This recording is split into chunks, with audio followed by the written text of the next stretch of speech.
আল্লাহ তাআলার কাছে শুকরিয়া জ্ঞাপন করছি যে আল্লাহ তাআলা আমাদেরকে পবিত্র এই শুক্রবারে জুমার নামাজের উদ্দেশ্যে দুনিয়ার হাজারো জরুরত, ব্যস্ততা, চাহিদা, দুনিয়ার আরাম, আয়েশ, হায়েশাত, চাকচিক্য এই ধোঁকার দুনিয়া থেকে দ্রুততম সময়ে আল্লাহর হুকুম পালনের উদ্দেশ্যে সবকিছুকে ত্যাগ করে আগে আগে আল্লাহর পবিত্র স্থান, সবচাইতে পৃথিবীর জমিনে দামি জায়গা আল্লাহর ঘর মসজিদে আসার তৌফিক দান করেছেন। এই কারণে শুকরিয়া বলি আলহামদুলিল্লাহ। বান্দা আল্লাহর এই জমিনে শুকরিয়া আদায় করার মতো বান্দার পয়েন্টের, সেক্টরের, সাবজেক্টের, বিষয়ের অভাব নাই। আর না শুকরিয়ানি করার মতন বান্দার কোনো কিছুই নেই। প্রায় সময় বলে থাকি, মানুষ ঘুম থেকে জাগ্রত হওয়ার পর থেকে নিয়ে আবার ঘুমানো পর্যন্ত, ঘুমানো থেকে ঘুম থেকে জাগ্রত হওয়া পর্যন্ত প্রতিটা সেকেন্ডে সেকেন্ডে আল্লাহর রহমত দ্বারা বান্দা বেষ্টিত থাকে। যখন বান্দা ঘুমের মধ্যে থাকে তখনও আল্লাহর রহমতের মধ্যে থাকে, যখন বান্দা জাগ্রত অবস্থায় থাকে তখনও বান্দা আল্লাহর রহমতে থাকে। এই দুনিয়ার জমিনে কত পোকা মাকড় যখন আমরা ঘুমাই আমাদের আশপাশ দিয়ে চলাফেরা করে, কত পিপিলিকা আমাদের মাথার পাশে, কানের পাশে, বালিশের উপর দিয়ে চলাফেরা করে। কিন্তু আল্লাহ কি কুদরত, পিপিলিকা আমাদের কানে প্রবেশ করে না। যখন মাঝে মধ্যে করে তখন বুঝতে পারি তার সামান্য একটা পিপিলিকা কানে প্রবেশ করলে কি পরিমাণ অস্থিরতা আমার এই বিশাল দেহের মধ্যে শুরু হয়ে যায়। অথচ আমাদের দেহে যেই পরিমাণ অঙ্গ প্রত্যঙ্গ আছে তা দিয়ে 1000 কোটির চাইতেও বেশি পিপিলিকা বানাতে পারে। কিন্তু সামান্য একটা পিপিলিকার কাছে আমরা ধরাশায়ী হয়ে যাই। আল্লাহ তাআলা হাজারো এরকম বিভিন্ন আসবাব থেকে আমাদেরকে সার্বক্ষণিক আল্লাহর রহমত দ্বারা বেষ্টন করে রক্ষা করে রাখেন। আল্লাহ সুবহানাল্লাহ। এরকম হাজারো সমস্যা থেকে আল্লাহ তাআলা মুমিন, মুত্তাকি, মুসলমান, ইমানদার, গায়রে ইমানদার সকল প্রকার শ্রেণী পেশার মানুষদেরকে আল্লাহ তাআলা হেফাজত করে থাকেন।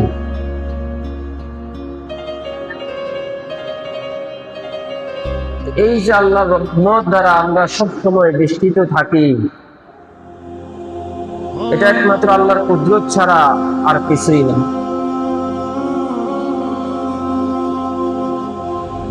আমাদের জিন্দেগির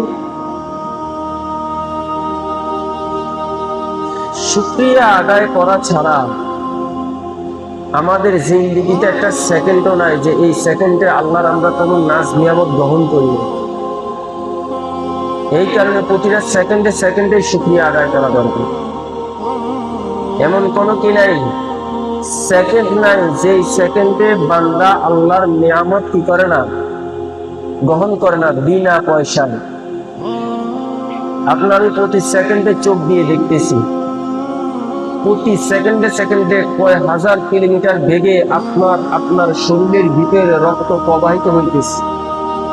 একবার রক্ত মাথায় ওঠে, আবার মাথা থেকে রগ দিয়ে সেই রক্ত পায়ের নিচে পর্যন্ত পৌঁছে যায়। আমাদের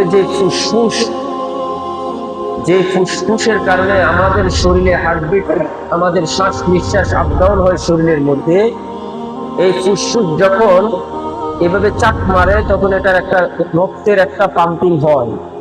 এই পাম্পিং এর কারণে রক্ত আমাদের পুরো শরীরের মধ্যে প্রতি সেকেন্ডে সেকেন্ডে কয়েক হাজার কিলোমিটার বেগে শরীরের ভিতরে রক্ত চলাচল করে। দেখবেন, বুঝার জন্য বলতেছি, যখন আমরা কোরবানি করি, কোরবানি অথবা কোনো পশু জবাই করি, দেখবেন রক্ত যদি না ধরা হয়, রক্তনালীতে যদি চাপ না দেওয়া হয়, দেখবেন স্পিরিটে জবাইয়ের সাথে সাথে রক্ত বের হয়, কয়েক হাত দূরে গিয়ে রক্ত পড়ে। বাস্তব না বাস্তব? আমরা রক্ত নালীতে চাপ দিয়ে এরপরে গরু, ছাগল, পশু পাখি জবাই করে থাকি। এত স্পিরিটে রক্ত যাওয়ার কারণ শুধু ওই সময় রক্ত এত স্পিরিটে নয়, বরং প্রতিটা সেকেন্ডে সেকেন্ডে আমাদের শরীরে রক্ত এইভাবে কি করতেছে, কথা বলা যায়, চলাচল করতেছে। আচ্ছা বলেন তো, এই এত স্পিরিটে রক্ত চলাচল করার জন্য আপনি আমি এই পর্যন্ত আমরা যা পরিমাণ কোনো কিছু ব্যয় করেছি? কোনো টাকা দিতে হয়েছে কাউকে? তেল মোবিল লাগছে আমাদের? এই যে বর্তমানে সারা বিশ্বের মধ্যে তেলের সংকট চলতেছে, এক এক পাম্পের মধ্যে বাইকওয়ালারা, হুন্ডাওয়ালারা, গাড়িওয়ালারা দীর্ঘ লাইন দিয়ে দাঁড়িয়ে আছে।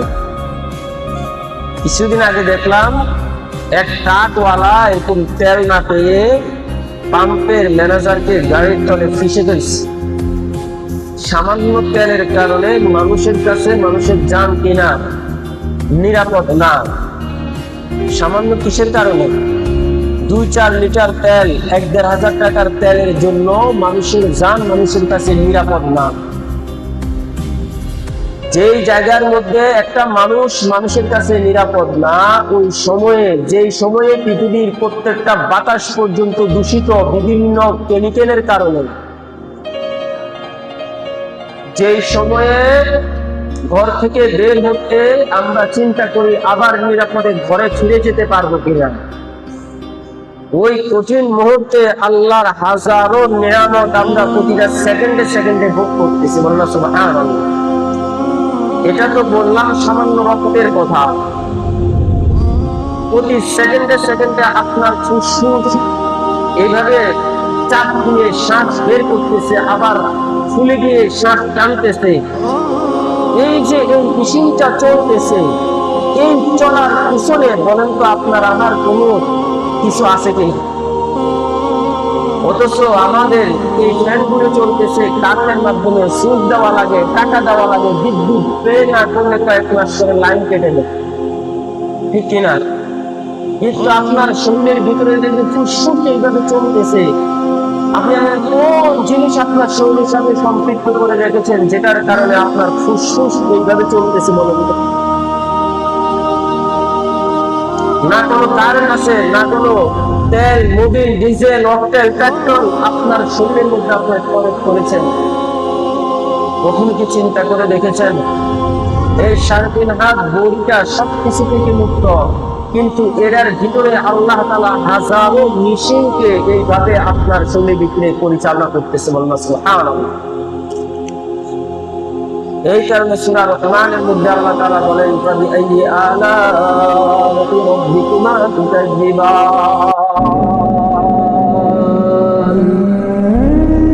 ও দুনিয়ার মানুষ, তোমরা আমি আল্লাহর কোন নিয়ামতকে অস্বীকার করবা যে নিয়ামতের উপরে আমি তোমাদের কোনো কর্তৃত্ব দিই নাই? এই কারণে বললাম প্রতিটা সেকেন্ডে সেকেন্ডে মানুষ আল্লাহর কি করে? নিয়ামত ভোগ করে, চাই সে ঘুমন্ত অবস্থায় থাকুক অথবা জাগ্রত অবস্থায় থাকুক। চোখ দিয়ে আপনি দেখতেছেন, কতটুকু দূরত্বে, কত দূর পর্যন্ত আপনি দেখার পাওয়ার আপনাকে আল্লাহ তাআলা এই দুইটা চোখের মধ্যে দিছে। এমন কি জিনিস শেখ করে দিছে যে জিনিসের কারণে আপনি দিনের বেলায় সবকিছু দেখতে পান? কখনো কি আপনি চিন্তা করে দেখেছেন এমন এই চোখটার মধ্যে এমন কি জিনিস আছে যে জিনিসের কারণে আমার সামনের গাছ দেখতে পাই, আমি আমার সামনে কি আছে সেই জিনিসটা দেখতে পাই? আল্লাহ এমন কি জিনিস এই সামান্য একটা মুখের মধ্যে, চোখের মধ্যে আল্লাহ ফিট করে দিয়েছে। সেটার মধ্যে একটা কালো মনির মধ্যে ছোট্ট একটা জায়গা, মনির ভিতরে আরো একটা কালো জায়গা আছে।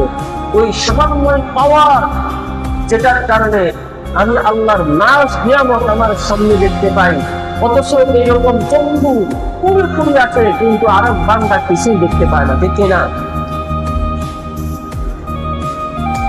মানুষ আল্লাহর কোন নিয়ামতের অস্বীকার করবে, কোন নিয়ামতের অস্বীকার করবা?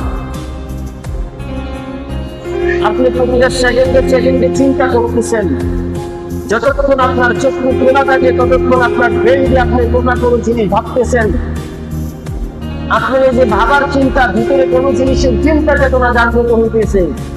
যতক্ষণ আপনি ঘুমে থাকেন ততক্ষণ আপনার ব্রেন বিভিন্ন স্বপ্নের মধ্যে বিন্দুবিত থাকে, ঠিক কিনা? এমন কোন জিনিস ব্রেনের মধ্যে আপনি ঠিক করে দিয়েছেন যে জিনিসের কারণে আপনি এই জিনিসগুলো উপলব্ধি অনুভব করতে পারতেছেন?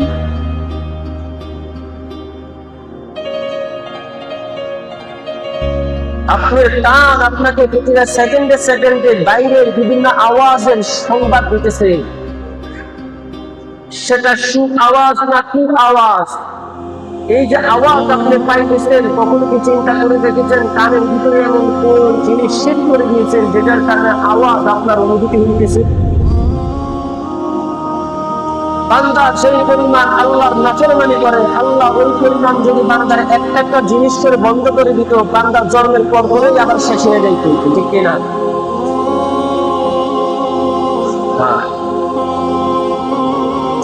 এই কারণে সবসময় বলি আল্লাহর সাথে সম্পর্ক করতে হবে, আল্লাহকে পেতে হবে।